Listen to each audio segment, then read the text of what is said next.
Hi, I'm David. Welcome to this demonstration of the Zoll R Series Plus, the new defib that we're rolling out clinically across Worthing and will also be rolled out soon across St Richards and Southlands as well. Central to all of this defib is the set of pads. I'll demo and show those pads in a moment, but the pads are unopened, connected, and at midnight the machine will go through a self-check. It'll check that the pads are in date, it'll check a 30 dual test shock, it'll check that the batteries are charged.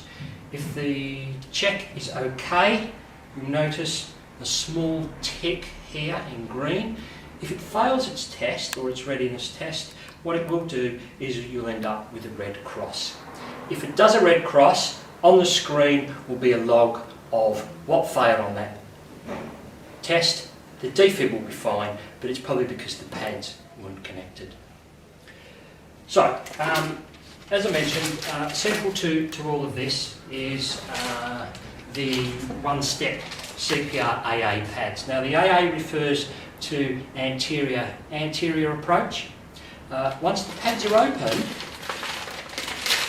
what you'll notice is quite clearly labelled 1 and 2 with clear instructions of where these pads need to be placed. As you peel them off to place appropriately, what you'll notice is a small piece of wire is embedded into the backing pad that stays in place. Don't worry, you haven't broken the pads. What that's there for is that's for when you do your 30 joule test shock. It's part of the circuit and it's designed to do that. So peel off pad number 1 and just place it over where the sort of outside border of the apex of the heart, quite clearly. There's also a small demo indicating that if there's breast tissue there, you just need to lift the breast up and place the pad underneath the breast tissue. Pad number 2, what you'll notice there's connected to this what we're calling a central puck with a clear red cross in the centre, and this pad should sit comfortably just under the clavicle on the right hand side of the patient. It is connected to start with, so ideally what you need to do is locate the bottom of the sternum, come a couple of finger widths up so that the puck is on the centre of the sternum, centre of the chest, lower third of the sternum. So place that, and with the correct size pad, I'll show you, as it's connected, you can clearly see that that pad would sit nicely under my clavicle. If the chest is larger and the top of that pad is below the clavicle, what you can do, this pad is designed to be torn apart, so you can just tear through there, place your puck in the correct place, then you can place your pad. Pads have a shelf life of about 2 years, so they've got a nice long shelf life. And built into that central puck that I described earlier is the sensor that will give us our real-time feedback. You'll notice with this, there's a small little locking cap so that you push down, just pull apart. Okay. So with your new pads, you can then just lock it in. So what I'll do is I'll just get it onto the mannequin here so we'll be able to demonstrate. So, I've confirmed cardiac arrest, the call's gone out, one of my colleagues has gone to get the nearest defib. We've come back, we're doing CPR initially. What I want you to do is open the pads with the machine off. Once you open the pads, place them as we've described. Obviously your colleague will need to come off as you place the centre puck. They can then get back on. All of the R Plus series works on a simple advisory sort of mode that when you activate it. So what we want you to do is pads on, machine off. Once the pads are in place, turn the machine on. So to turn it on, it's just simply turn it till it slots in. You'll notice that AED mode comes up. If pads aren't attached, it's telling us that we need to have pads attached, and we would go ahead and do that. To turn off, just anti-clockwise, back to off. One thing that we do have that is a good feature on this is if you do turn it off and then you need to turn it back on, there is a 10-second memory, so it will remember your last setting. So I'm going to turn it on, so my colleagues are clear. In a few seconds it comes up with AED clearly there. Clear. It'll tell us to stand clear, and we want all first shocks to be done in advisory mode. It's recognised VF, it's charged up, so just push the button. Stand clear everybody, shocking. Perform CPR. First thing you might notice is a little purple diagram here that starts a 2-minute countdown. This section here is what's been labelled as CPR dashboard. And on that, there are various parameters. One of my colleagues is doing CPR at the moment. And at the moment, this gives you depth, rate, release. And this is what's known as quality CPR. It's a combination of depth and rate. So our aim is to have a depth between 5 and 6, coloured purple, a rate between 100 and 120, coloured purple, a full column of purple showing full release, and the diamond full showing good quality. So Leslie, if you just back off a little bit. Push harder. Okay, it gives you a verbal prompt for that. You'll notice that this has gone yellow. Good compression. And then it gives you some nice little positive feedback to say that your compressions are okay. So Leslie, if you'd like to push a bit harder now and a bit faster, you'll notice that goes to purple. We've gone too far. Sorry, gone to yellow from purple, and that's gone to yellow. So if you get a yellow, it's indicating that we need to correct that. Alright, so we'll come back. There are some other text prompts, that's fine, I can just stop there, thank you. So there are some other text prompts that come across.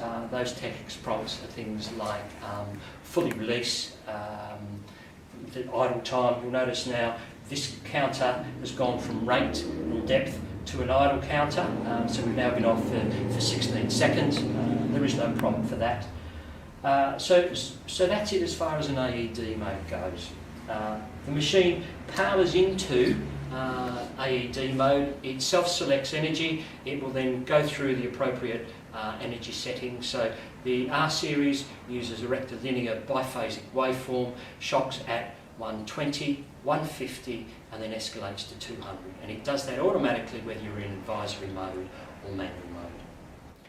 I'll now demonstrate some of the other features. We'll show how to put it into manual mode. So if we turn it on, again I'll let it go through its simple process just to show you how quick it can recognise. It's already recognised, it's already charged up, so I'll deliver the shock, stand clear. Shock. Perform CPR. Now if the team's assembled and we're going to go to manual mode, there's little soft buttons here. This one says manual mode, so I push it, and then all I need to do is confirm manual mode. Alright. You'll notice then that there are soft light buttons or soft touch buttons that light up, and we've now got a full manual defib. Okay. You still get your CPR feedback device. If I start some CPR again, what you might notice with this one is that once I start a little bit,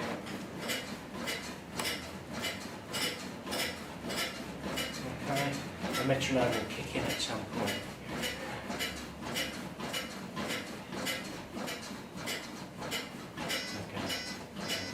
Okay, once I'm in the correct range, the metronome cuts in. I'm pushing. Okay, so that's that feedback device. So if I wanted to change leads, that's lead select. It runs through the usual lead 1, 2 and 3. This is ECG size. This is suspending the alarm, and if I want to run off the print, all I need to do is push recorder, and as you can see, it quite clearly comes off with a print out the top of the little box there, on and off. Simple modes, again, if I'm using it in manual and I'm at the end of 2 minutes and I want to deliver a charge, I just push the charge button. If I wanted to change energy settings in manual, I can just simply up and down. If I'm not sure what the rhythm is and I want to go back to advisory mode, I just push the analyse button, okay? And it's the same charge button throughout. If you want to do cardioversions, so if we've got a patient who's, let's say, in sort of an narrow complex tachycardia at a rate of 180 with adverse signs, then what I need to do is synchronise this. The first thing we need to do is get the synchronisation mode on, and you can clearly see that this says sync on off, so all I need to do is push the button.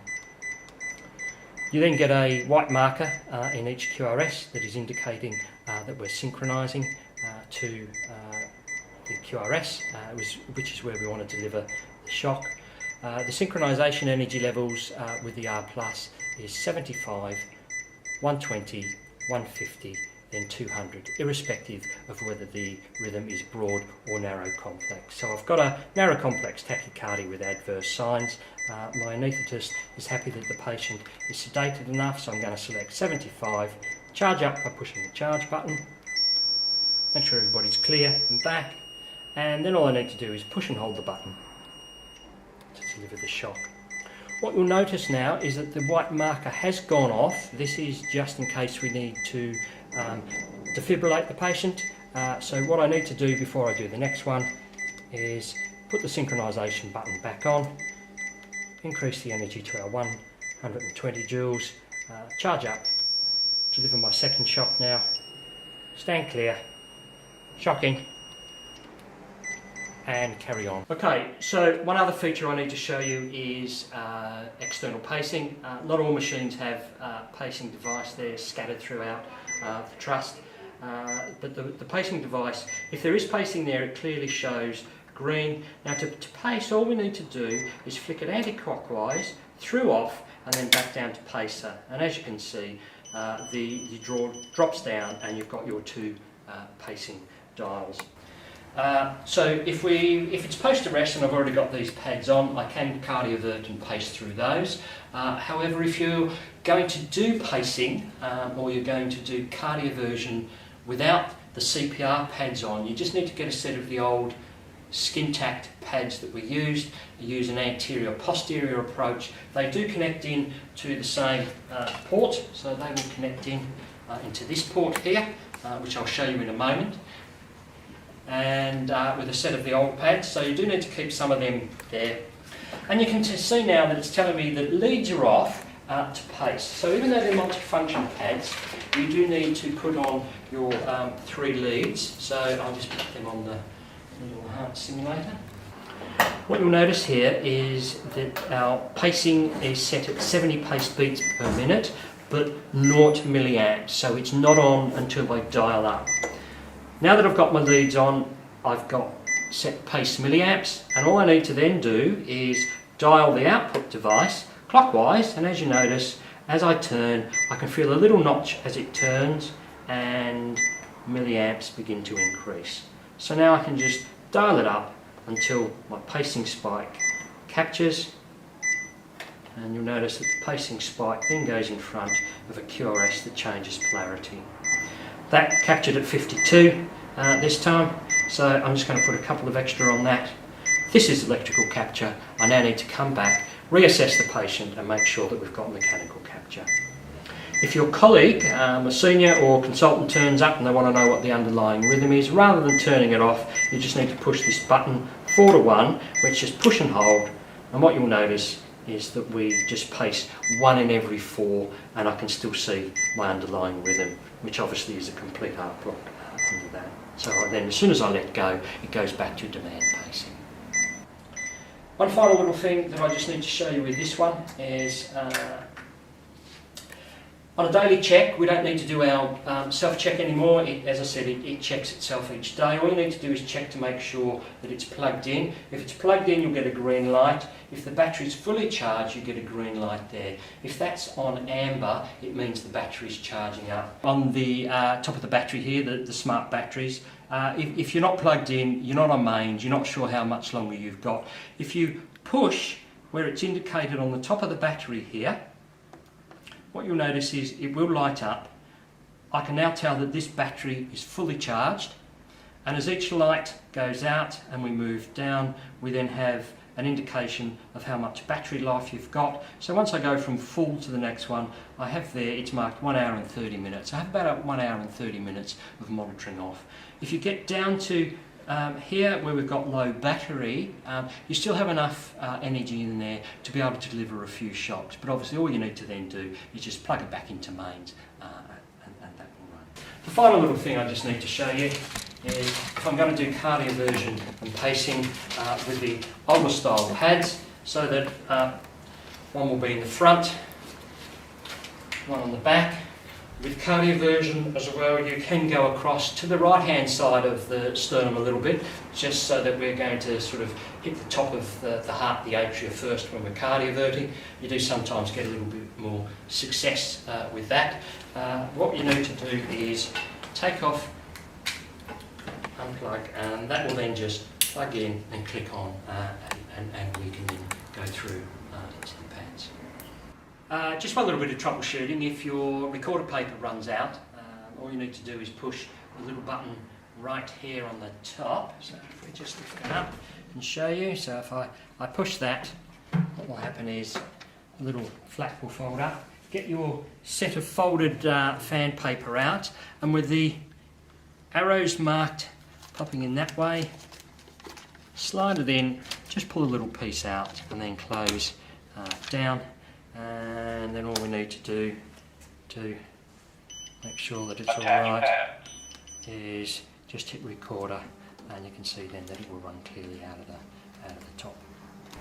So thank you. I hope you find this useful, and I hope you never have to use this in action. Thank you very much.